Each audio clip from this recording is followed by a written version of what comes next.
Hello, I'm Gordon Deswitt, and welcome to my business course on how to talk about your business, or better yet, how to tell your story. Now, most of you out there are Japanese, and you're trying to do this with it in your mind in Japanese, and you want to change it to English, and well, it's not such an easy thing. So, what should you do? I think the best thing is practice. Practice is the best thing. But how do you start to tell your story? Well, I think like most things, the first thing you do is introduce yourself. Yeah, it's kind of simple. And every good introduction lasts about 1 to 3 minutes. So, how do you talk about yourself for 1 to 3 minutes in English? Oh my goodness. Well, I say have a good plan, what to start and where to finish. So obviously, a lot of Japanese, when you introduce yourself, you start with your last name and then you go to your first name. But in Western society, we start with our first name and finish with our last name. For instance, I'm Gordon Deswitt, and I'm a small business owner.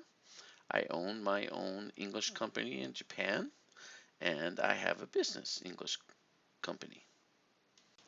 So, most of you are from Japan, and the people you're talking to probably know you're from Japan. So, why not start with the city you're from? For instance, I'm from Kawatana, Japan. Eh?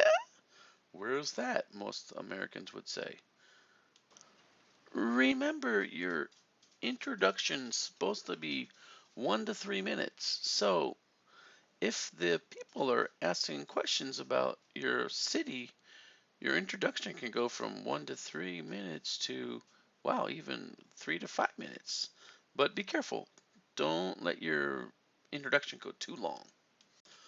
During your introduction, also, don't forget about your family because most Americans feel comfortable if they know you're a family man or a family gal. Okay, so don't forget about your wife or your husband and your children.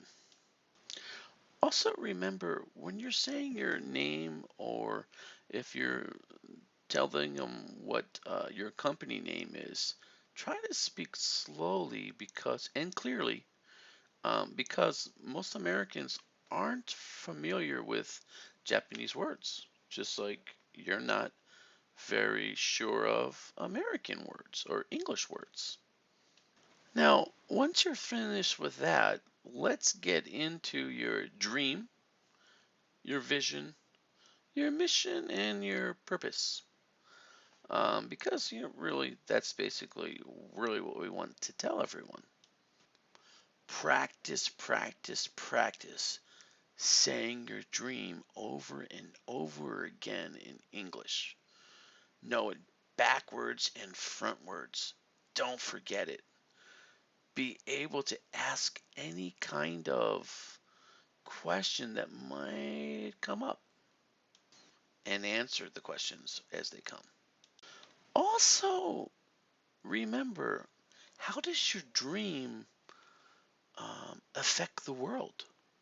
How does your dream affect the guy or gal or lady that you're talking to right in front of you? How does it help them? What do they get out of it?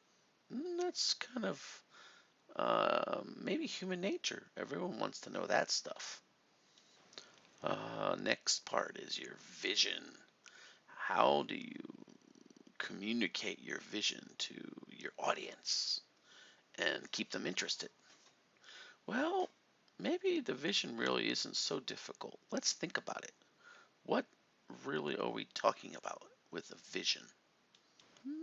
Maybe the vision is kind of how you save money and how you can take your dream